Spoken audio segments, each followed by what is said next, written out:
پھر دن ہوا پرانی رات کا، کرے سو شکر ہم خدا کی ذات کا، خدا کی ذات کا نیا پھر دن ہوا۔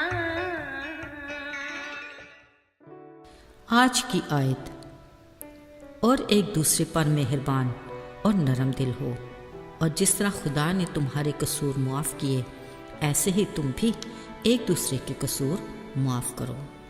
افسیوں 4 باب 32ویں آیت۔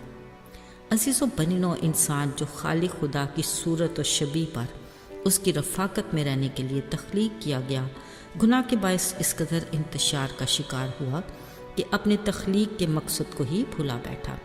آزاد مرضی کی بدولت خصلت میں بھی بے انتہا بدلاؤ آیا، اگرچہ خدا کی صفات کے پھل تو گناہ کے بیکٹیریا کے باعث گل سڑ گئے، مگر بدلے میں بدی کے بکثرت پھل پیدا ہوئے۔ یاد رہے، جب ہم میں خالق خدا کی کوئی خوبی نہ رہے نا، تو ظاہری بات ہے کہ ہر چھوٹے بڑے کام میں دشواری تو پیش آئے گی، جس میں سے ایک درگزر یا معاف کرنا یا معافی مانگنا بھی ہے۔ اس ساری کیفیت میں انا اور خود غرضی ڈٹ کر کھڑی ہو جاتی ہے۔ ہم معافی مانگیں یا کسی کو ہم معاف کریں، یہ سب ناقابل برداشت ہے۔ غصہ، ناراضگی جیسے عنصر ویسے بھی انسانی فطرت میں کوٹ کوٹ کر بھرے ہیں، اس بارے کوئی ابہام نہیں، مگر سوچنا یہ ہے کہ ہمارا خالق خدا ہمارے ایسے رویے کو کہاں تک برداشت کرے گا۔ بلا شبہ یہ ایک بڑا سوال ہے جس کا جواب ہمیں ہر صورت دینا ہی پڑے گا۔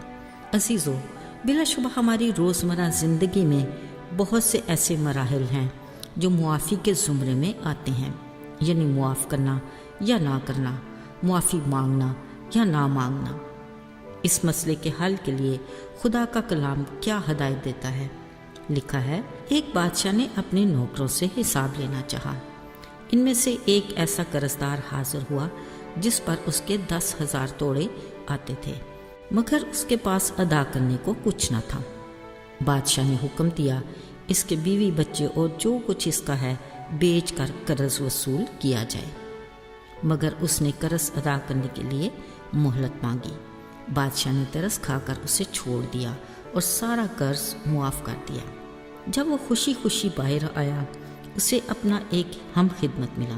اسے یاد آیا، اس پر میرے 100 دینار کا قرض ہے۔ اس نے اس کو پکڑ کر گلا گھونٹا اور کہا، جو میرا آتا ہے مجھے ادا کر۔ اس نے منت کی اور مہلت مانگی، پر وہ نہ مانا اور اسے قید میں ڈال دیا۔ عزیزو، یہ ساری کارروائی دیکھنے والوں نے بادشاہ کو خبر دی۔ بادشاہ نے اسے واپس بلا کر سخت تادیب کی اور کہا، میں نے تجھ پر رحم کیا، کیا تیرا فرض نہیں بنتا تھا کہ تو بھی رحم کرتا؟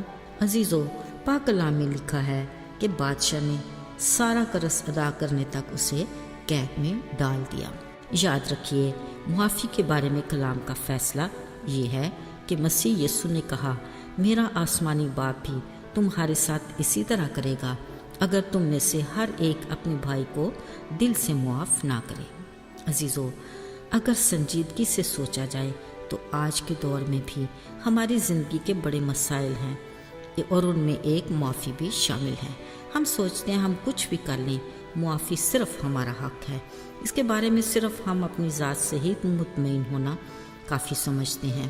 لیکن عزیزو، حقیقی معافی کا مزہ، تسلی اور برکت تب ہی ہوگی جب ہم اپنے لیے خدا کی اس عظیم معافی کو حقیقی معنوں میں جان جائیں گے، جس نے ہمارے ساتھ دوبارہ ملاپ کے لیے ہمارے گناہوں کی معافی کا عظیم انتظام کیا اور ہماری محبت میں اپنے بیٹے یسوع مسیح کی جان کی قربانی دے ڈالی۔